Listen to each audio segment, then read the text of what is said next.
كلب بلدي مسكين كيغير حياته بالصدفة.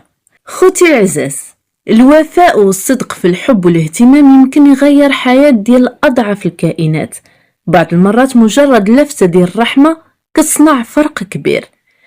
خوتي مرحبا بكم في قناتكم قصص البقالية. هنا غادي تلقاو قصص حقيقية ومؤثرة، قصص كتغير حياتنا وكتعلمنا دروس من الواقع.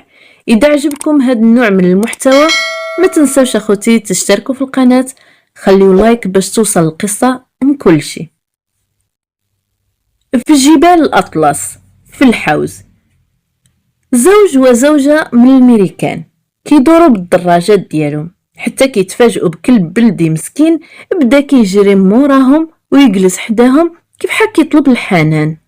عطاوه ما ياكل ولعبوا معاه، والكلب اخوتي من ديك اللحظة ما بغاش يفرقهم، مشى معاهم عشرات الكيلومترات حتى رجلو مسكين بداو كيحرقوه. وحتى في الليل اخوتي بات حداهم.